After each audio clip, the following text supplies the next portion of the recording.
Hello प्यारे बच्चों, आज हम क्लास 12th का पहला लेसन वैद्युत आवेश एवं वैद्युत क्षेत्र पढ़ेंगे। वैद्युत आवेश क्या होता है, पहले इसके बारे में जानेंगे। वैद्युत आवेश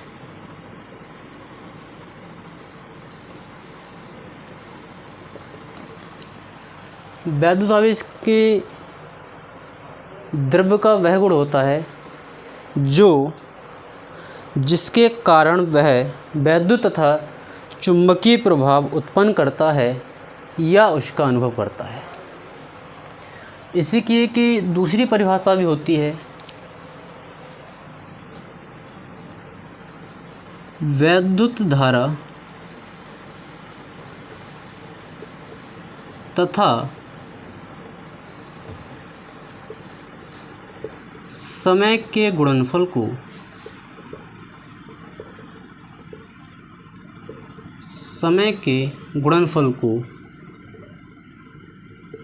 वैद्युत आवेश कहते हैं।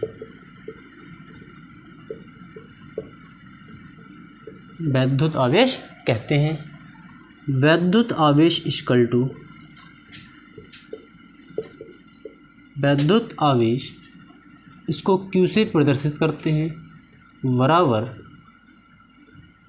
वैद्युत धारा गुणा समय। Q बराबर वैद्युत धारा को प्रदर्शित करते हैं I से, समय को प्रदर्शित करते हैं T से। Q equal to IT। इसका जो मात्रक होता है, आवेश का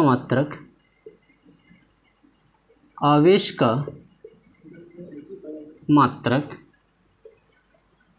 यहाँ पर जो धारा होता है, धारा का मात्रक हमारा एम्पियर होता है।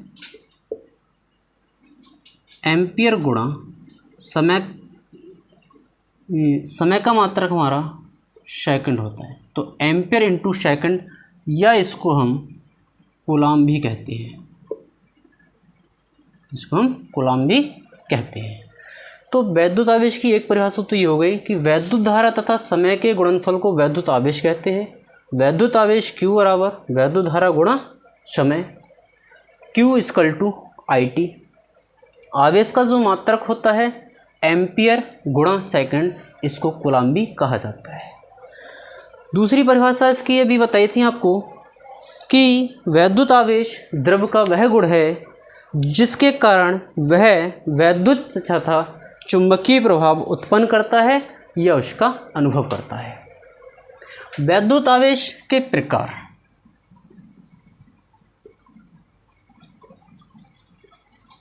वैद्युत आवेश दो प्रकार का होता है। नंबर एक होता है धन आवेश, नंबर दो होता है ऋण आवेश।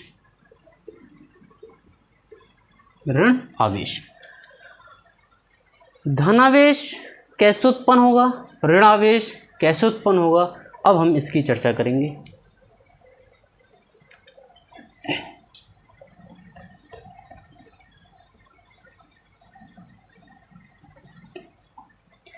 आवेश के दो प्रकार बताए थे। नंबर एक धन आवेश, नंबर दो ऋण आवेश। धन आवेश कहाँ होता है और ऋण आवेश कहाँ होता है?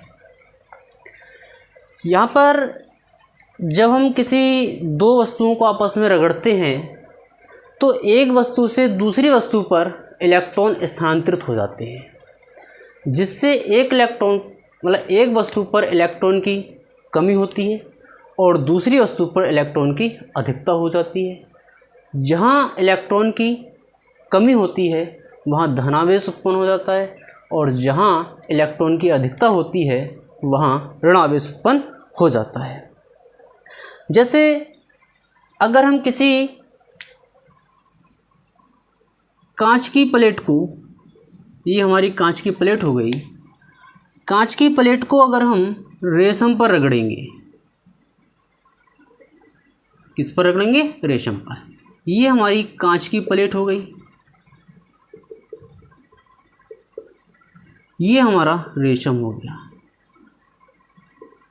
जब कांच की प्लेट को रेशम पर रगड़ा जाता है तो कांच की प्लेट से कुछ इलेक्ट्रॉन रेशम पर स्थानांतरित हो जाते हैं। यह हो जाएगा इलेक्ट्रॉन का स्थानांतरण। तो क्या होता है कि जब यहाँ से इलेक्ट्रॉन का स्थानांतरण होगा तो इस कांच की प्लेट पर इलेक्ट्रॉन की कमी हो जाएगी, इलेक्ट्रॉन की कमी हो जाएगी, और यहाँ रेशम पर इलेक्ट्रॉन की अधिकता हो जाएगी, इलेक्ट्रॉन की अधिकता हो जाएगी। जहाँ इलेक्ट्रॉन की कमी होगी वहाँ आ जाएगा धन आवेश, और जहाँ इलेक्ट्रॉन की अधिकता होगी वहाँ आएगा ऋण आवेश,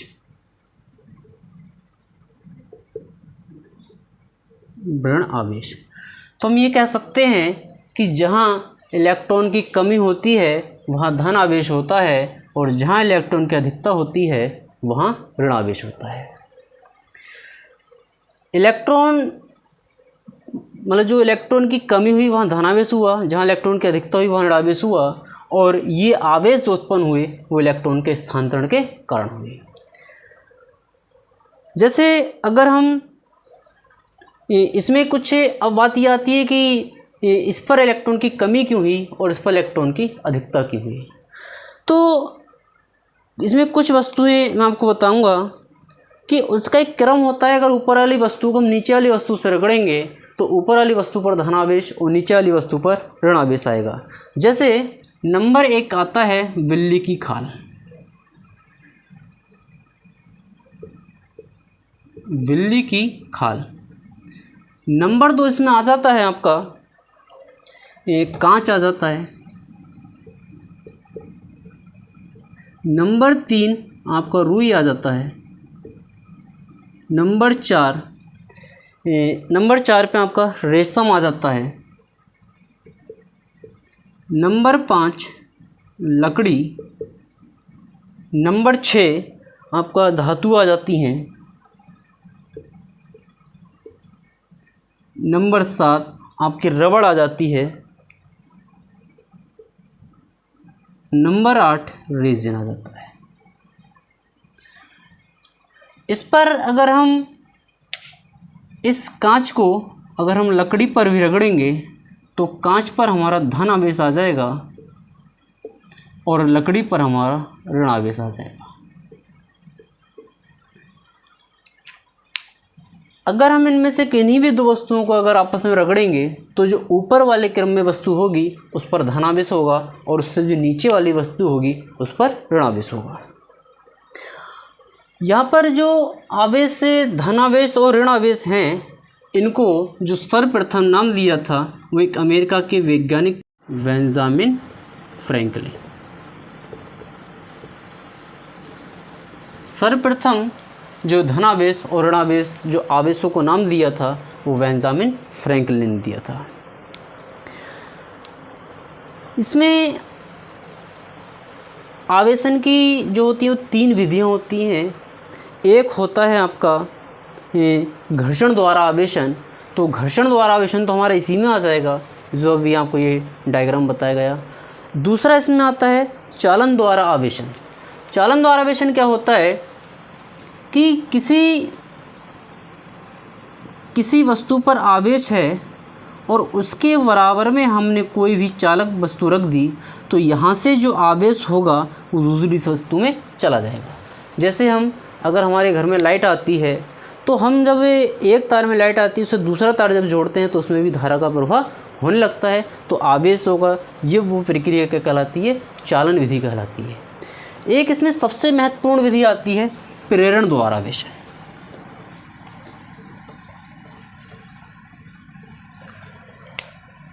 क्या आता है? प्रेरण द्वारा आवेशन।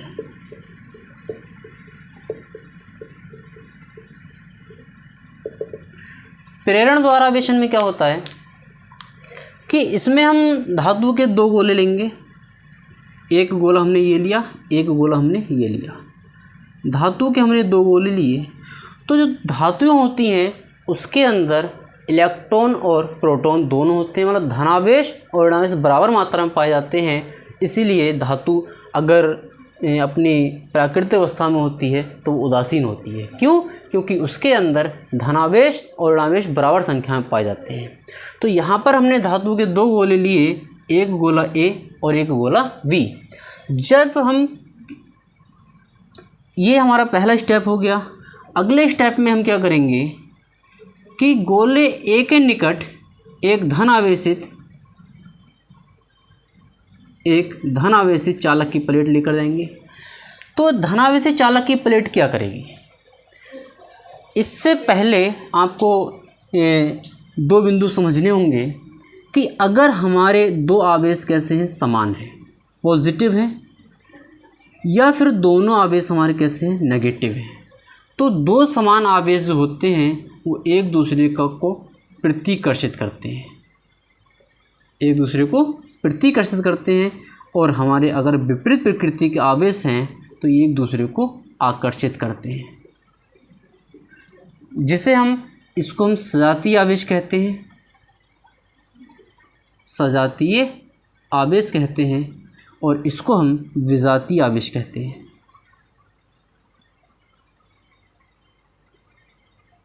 सजातीय आवेश समान प्रकार के आवेश, मतलब दोनों की प्रकृति एक जैसी हो तो वो एक दूसरे को प्रतिकर्षित करते हैं, और अगर दोनों की प्रकृति अलग अलग हो तो एक दूसरे को आकर्षित करते हैं। तो इस जो धातु के गोले थे, इन गोलों के अंदर क्या होगा, धनावेश और ऋणावेश बराबर संख्या में पाए जाएंगे। तो जैसे ही हम इस गोले को इसके निकट लेकर जाएंगे तो यहाँ पर जो गोले ए पर ऋण आवेश होगा वो यही इसकी ओर आकर्षित हो जाएगा और धन आवेश इससे दूर चला जाएगा। तो जो ऋण आवेश होगा वो इस गोले पर आ जाएगा, इस गोले की भीतरी सतह पर आ जाएगा, और जो धनावेश है वो उससे प्रतिकर्षित होकर गोले V की बाहरी सतह पर चला जाएगा। इस प्रकार से इस गोले को पहले हम क्या करेंगे, दोनों को एक साथ लेंगे, ये। तो यहाँ पर क्या आएगा, हमारा धनावेश आ जाएगा। अब क्या करेंगे, यहाँ भी दोनों गोले एक ही साथ रहेंगे हमारे, गोला ए और गोला बी, ये। अब हम इस धनावेशित प्लेट को इसके निकट रखते हुए इन दोनों गोलों को क्या कर देंगे, दूर दूर कर देंगे। यहाँ पर हम धनावेशित प्लेट लेंगे तो यहाँ पर जो होगा वो हमारा ऋण आवेश आ जाएगा और यहाँ हमारा धनावेश बना रहेगा। अब हम क्या करेंगे, यहाँ से जो धनावेशित प्लेट है उसको हटा लेंगे। जैसे ही इस धनावेश प्लेट को हटाएंगे तो ये ऋण आवेश इस गोले ए पर पूर्ण रूप से वितरित हो जाएगा और यहाँ पर धन आवेश पूर्ण रूप से वितरित हो जाएगा। तो इस प्रकार प्रेरण द्वारा जो है आवेशन हमारा उत्पन्न हो जाएगा।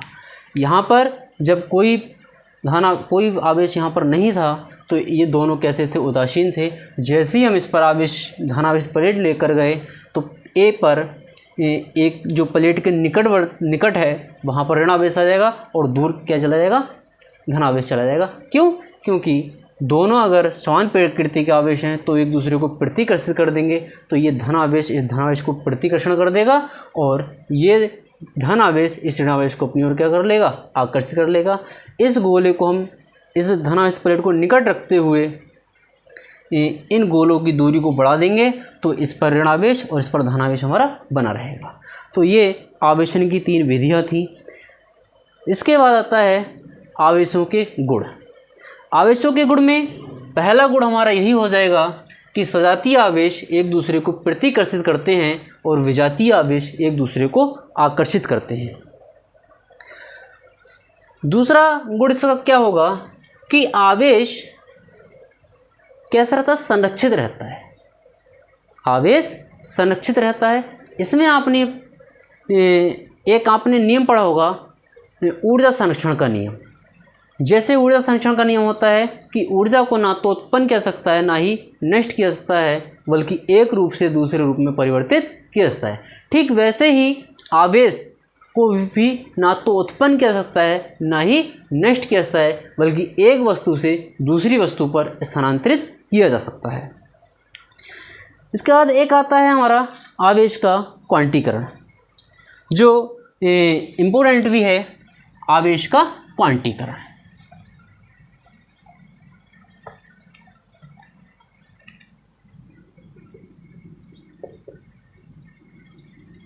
आवेश का क्वांटीकरण। आवेश का क्वांटीकरण क्या होता है? जो प्रकृति होती है, प्रकृति में प्रत्येक आवेशित वस्तु पर जो आवेश होता है, प्रकृति में प्रत्येक आवेशित वस्तु पर आवेश एक निश्चित न्यूनतम आवेश का पूर्ण गुणज होता है। क्या होता है कि अगर हम किसी चालक पर आवेश लेंगे,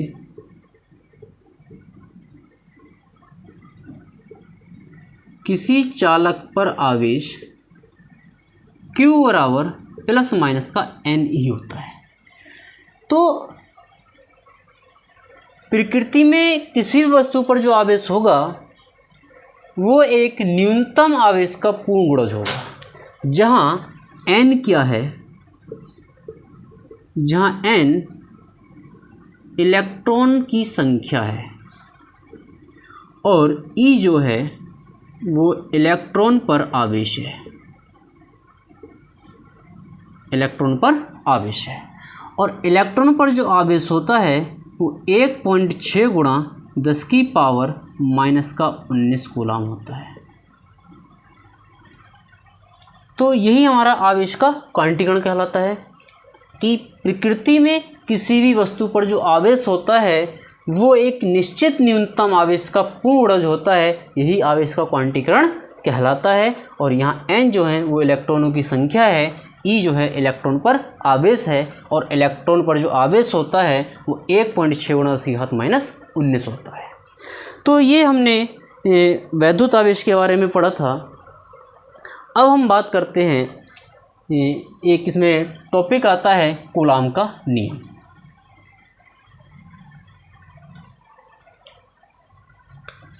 कूलाम का नियम।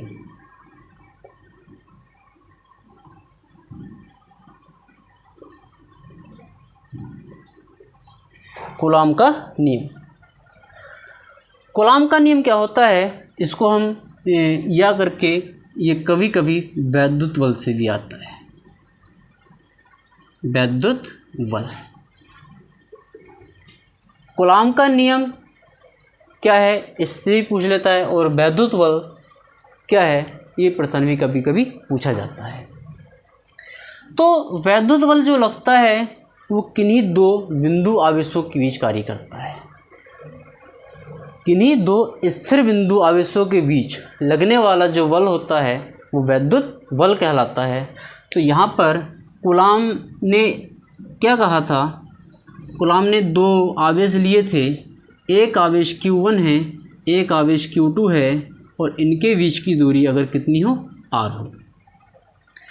तो यहाँ पर दो बिंदु आवेश हो गए और दोनों बिंदु आवेशों के बीच की दूरी R हो गई। तो इस नियम के अनुसार क्या होगा,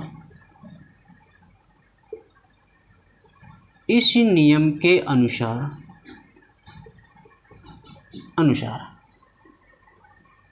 किन्हीं दो स्थिर बिंदु आवेशों के बीच,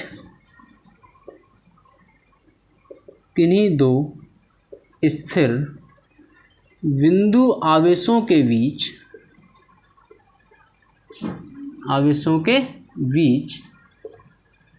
लगने वाला वैद्युत बल दोनों आवेशों के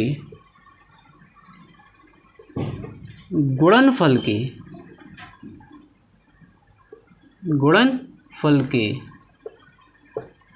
अनुक्रमानुपाती तथा उनके बीच की दूरी के उनके बीच की दूरी के वर्ग के व्युत्क्रमानुपाती होता है।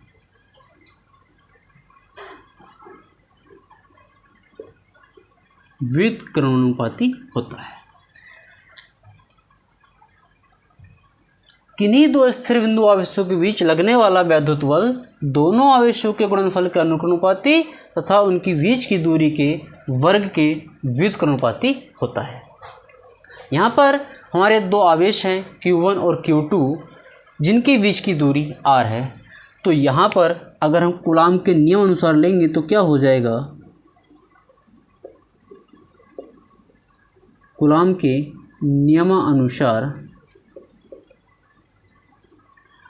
जो इनके बीच लगने वाला वैद्युत बल होगा वो दोनों आवेशों के गुणनफल के अनुक्रमानुपाती तथा उनकी बीच की दूरी के वर्ग के व्युत्क्रमानुपाती होता है।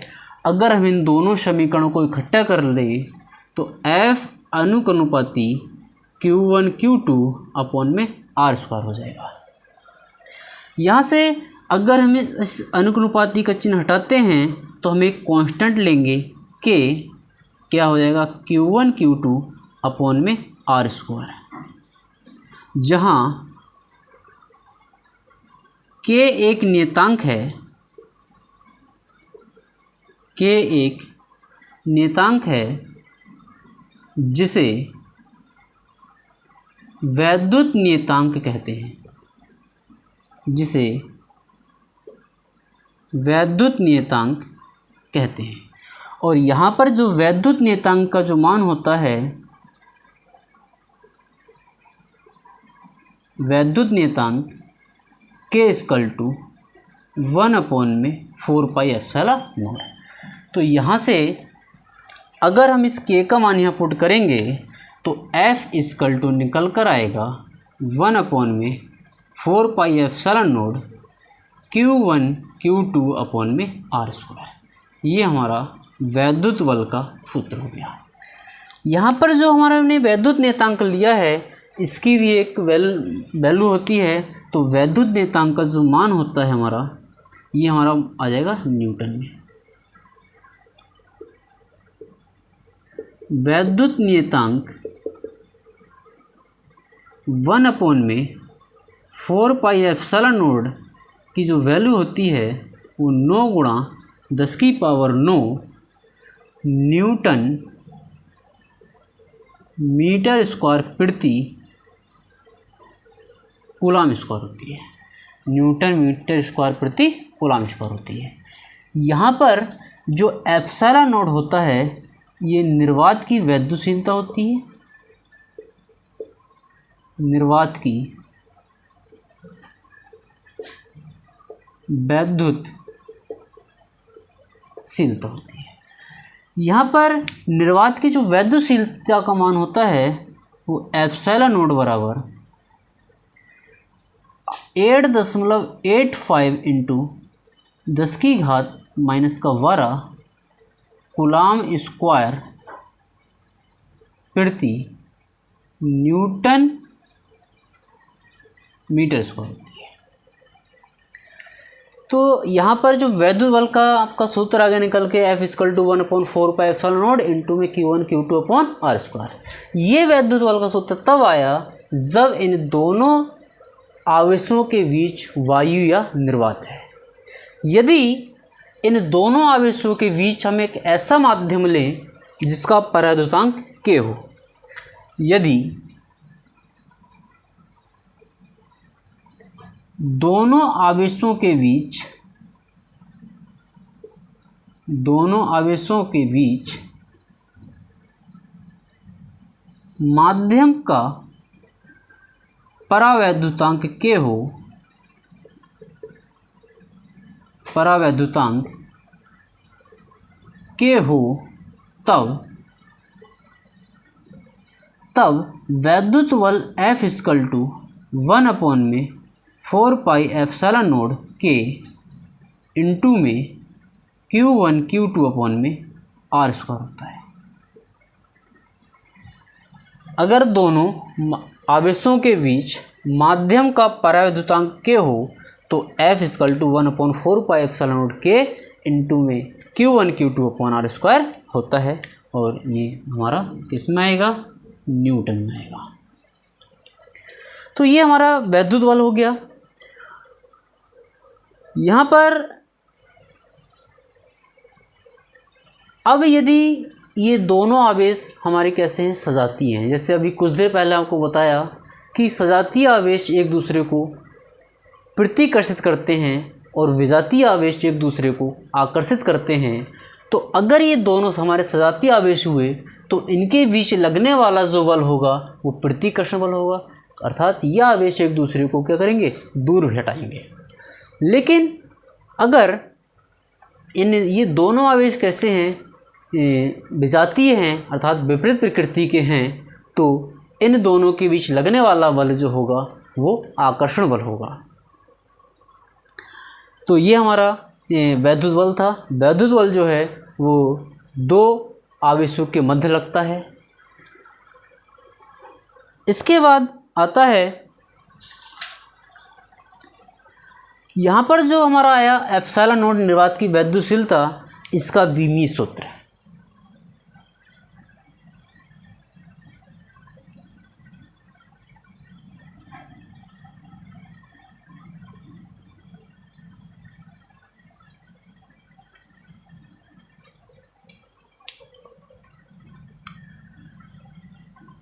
ε0 का विमीय सूत्र, ε0 का विमीय सूत्र। तो हमने अभी एक फार्मूला पढ़ा था बल का, चूँकि वैद्युत बल बराबर F = 1/4πε0 इंटू में Q1 Q2/r²। हमें विमीय सूत्र निकालना है इस ε0 का। तो ये ε0 यहाँ किस में है, डिवाइडेशन में है, इसको हम इधर मल्टीप्लाई में ले जाएंगे। तो ε0 ये हो जाएगा 1/4π इंटू में Q1 Q2/f_r²। f यहाँ मल्टीप्लाई में था, इधर डिवाइड में आ जाएगा। ये जो 1/4π है ये हमारी एक नियत वैल्यू है, तो इसको हम छोड़ देंगे। तो यहाँ से सबसे पहले हम ε0 का मात्रक लिखेंगे। ε0 का मात्रक बराबर, ये आवेश है, आवेश का मात्रक कूलाम होता है, इनटू इस आवेश का मात्रक भी क्या हो जाएगा, कूलाम हो जाएगा, अपॉन में बल का मात्रक न्यूटन होता है इनटू में, और ये दूरी है, दूरी का मात्रक मीटर होता है, तो ये मीटर का स्क्वायर हो जाएगा। अर्थात ये हो जाएगा हमारा कूलाम का स्क्वायर प्रति न्यूटन मीटर स्क्वायर। ये ε0 का मात्रक हो जाएगा। अब हम निकालते हैं ε0 का विमीय सूत्र। ε0 का विमीय सूत्र, ε0 का जो विमीय सूत्र होता है, अब जो हमारा ये ε0 का मात्रक आया, इस मात्रक की ही हम बीमा यहाँ लिखेंगे। तो कूलाम जो मात्रक होता है वो आवेश का होता है, और आवेश की बीमा जो होती है वो AT होती है। अब यहाँ आवेश का स्क्वायर है तो AT का भी हम स्क्वायर करेंगे, और नीचे न्यूटन जो होता है वो बल का मात्रक होता है, और बल की जो बीमा होती है वो mL T⁻⁻2 होती है, और इनटू में मीटर स्क्वायर है, मीटर स्क्वायर की बीमा हमारी L⁻2 हो जाएगी। ऊपर जो होगा इसका जब वर्ग करेंगे तो A का स्क्वायर T का स्क्वायर हो जाएगा अपॉन m। L⁻2 यहाँ है और एक पावर यहाँ है, और गुणा में घाते क्या हो जाती हैं, जुड़ जाती हैं। तो L की पावर कितनी हो जाएगी, 3 हो जाएगी, और T⁻2 हो जाएगी। जब इन घातों को हम ऊपर लेकर जाएंगे तो m की घात नीचे प्लस की 1 है, इसको जब ऊपर लेकर जाएंगे तो घात माइनस की 1 हो जाएगी। L की पावर प्लस की 3 है, जिसको ऊपर लेके जाएंगे तो माइनस की 3 हो जाएगी। अब बात करते हैं t की। t की पावर नीचे -2 है और ऊपर t की घात +2 है। तो अब नीचे वाली घात को जब ऊपर लेके आएंगे तो घात जुड़ जाएंगी। तो 2 ये हो गई और 2 ऊपर जाकर ये प्लस की हो जाएगी, तो घात हो जाएगी 4 और a की पावर हो जाएगी 2। तो ये हमारा एप्सिलॉन नॉट का बीमी सूत्र हो गया। तो प्यारे बच्चों, आपको कूलॉम का नियम अच्छे से समझ में आया होगा। मैं आशा करता हूँ कि आप लोग को बेहतर समझ में आया होगा। और अगर आपको वीडियो अच्छी लगी हो तो मेरे चैनल वीडियो को लाइक कीजिए और चैनल को सब्सक्राइब कीजिए। कल एक नए टॉपिक के साथ आपको वीडियो मिलेगी। टॉपिक का नाम होगा वैद्युत क्षेत्र और वैद्युत क्षेत्र की तीव्रता। ठीक है।